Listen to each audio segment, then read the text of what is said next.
ஒரு அருமையான கேரளா ஸ்டைல் பக்கா வடை எப்படி செய்கிறதுன்னு இன்றைக்கி பார்க்கலாம் வாங்க. பெரிய வெங்காயம் பாருங்கள், நல்லா ஒரு 2 வெங்காயம் எடுத்து நல்லா பொடியாக கட் பண்ணி வச்சுருக்கிறேன். இப்போ வெங்காயத்தை வந்து இதில் சேர்த்துக்கலாம்.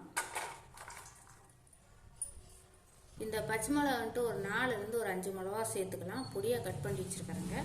இப்போ பச்சை மிளகாயும் இதில் சேர்த்துக்கலாம். இஞ்சி பூண்டு பேஸ்ட் 1 ஸ்பூனுங்க சேர்த்துக்கலாம். இதில் பெருங்காயத்தூள் வந்து ஒரு 1/4 ஸ்பூன் அளவுக்கு சேர்த்துக்கலாங்க. ஜீரகம் ஒரு 1/4 ஸ்பூன் அளவுக்கு சேர்த்துக்கலாம். சிக்கன் மசாலா 2 ஸ்பூன் சேர்த்துக்கலாங்க. காஷ்மீர் மிளகாத்தூள் ஒரு 1/2 ஸ்பூன் சேர்த்துக்கலாங்க. காரத்துக்கு தகுந்தாப்புல சேர்த்துக்கலாம். ஏற்கனவே நம்ம வந்து பச்சை மிளகாய் சேர்த்துருக்குறோம், அதனால் நம்ம தேவையான அளவு மட்டும் மிளகாத்தூள் சேர்த்துக்கலாங்க. சமையல் சோடா 1/4 ஸ்பூன், தூள் உப்பு தேவையான அளவு சேர்த்துக்கலாம். இப்போ நம்ம இந்த மசாலாவெல்லாம் நல்லா பிணைஞ்சி எடுத்துக்கலாங்க.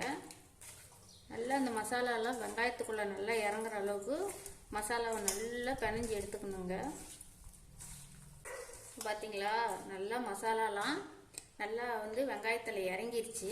இப்போ நம்ம இந்த டைமில் வந்துட்டு கருவேப்பிலை தழை நல்லா ஒரு கைப்பிடி சேர்த்துக்கலாங்க. நல்லா வாசனையாக இருக்கும் கருவேப்பிலை தழை போட்டால். இப்போ மல்லித்தழை ஒரு கைப்பிடி சேர்த்துக்கலாம். சேர்த்துட்டு நல்லா நல்லா பிணைஞ்சி எடுத்துக்கலாம்.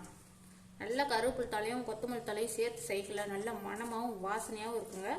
சாப்பிட்றதுக்கு அவ்வளோ டேஸ்ட்டாக இருக்கும். இப்போ நல்லா பிணைஞ்சி எடுத்துக்கலாம். பார்த்தீங்களா, நல்லா பிணைஞ்சி எடுத்தாச்சு.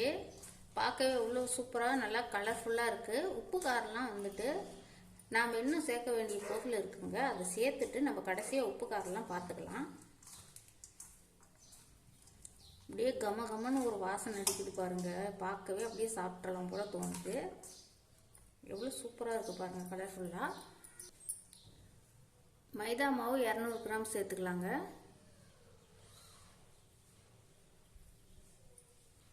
கடலை மாவு 100 கிராம் சேர்த்துக்கலாம். அரிசி மாவு ஒரு 50 கிராம் சேர்த்துக்கலாம்.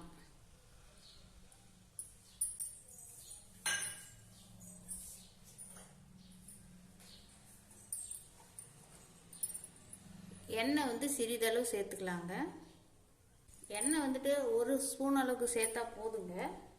இப்போ நம்ம இதெல்லாம் சேர்த்து நல்லா கலந்துக்கலாம்.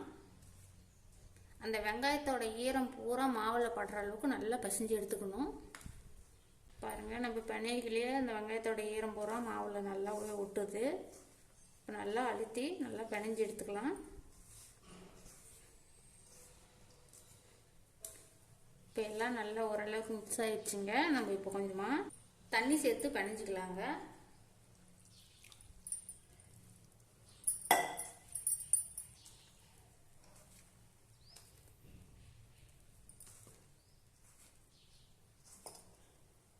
கொஞ்சம் கொஞ்சமாக தண்ணி சேர்த்து பிணைஞ்சி எடுத்துக்கலாம்.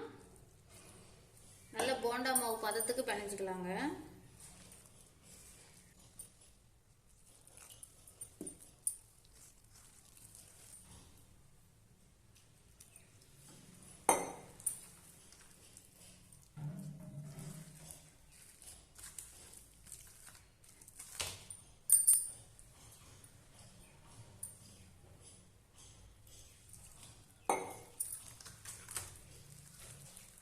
பாருங்க, கரெக்டாக நம்ம போண்டா மாவு பதத்துக்கு நம்ம நல்லா பிணைஞ்சி எடுத்துக்கிட்டோம்.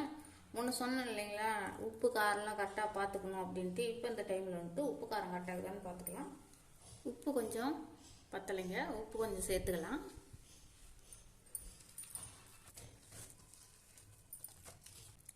இப்போ பாருங்க, நம்ம ரெடி பண்ணியாச்சு. மாவு ஒரு பக்கமாக இருக்கட்டும். கேரளா ஸ்டைலில் நம்ம பக்கா வடை செய்கிறதுக்கு மாவு ரெடி பண்ணி வச்சுருக்குறோங்க. இப்போ நம்ம இதை வந்து போட்டு எடுத்துக்கலாம். இப்போ நம்ம மாவு அப்படியே கொஞ்சமாக ஒரு ஓரமாக எடுத்துக்கலாம். பாருங்கள், இப்படியே எடுத்து நம்ம எண்ணெயில் போட்டுக்கலாம். இப்படியே நம்ம மாவு எடுத்து கொஞ்சம் கொஞ்சமாக போட்டுக்கலாம்.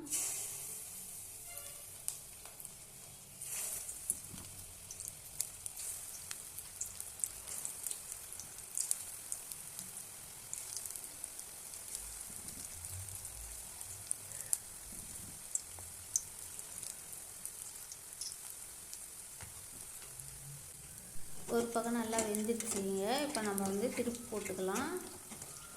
பாருங்கள், பார்க்கவே உள்ள சூப்பராக இருக்குது. மசாலாவோடு சேர்ந்து இந்த மாதிரி சாப்பிடக்குள்ள போண்டா ரொம்ப டேஸ்ட்டாக இருக்கும். இது வந்து கேரளாவில் வந்து பக்கா வடைன்னு சொல்லுவாங்க. மீதி உள்ள மாவு இதே போல் நம்ம சுட்டு எடுத்துக்கலாங்க.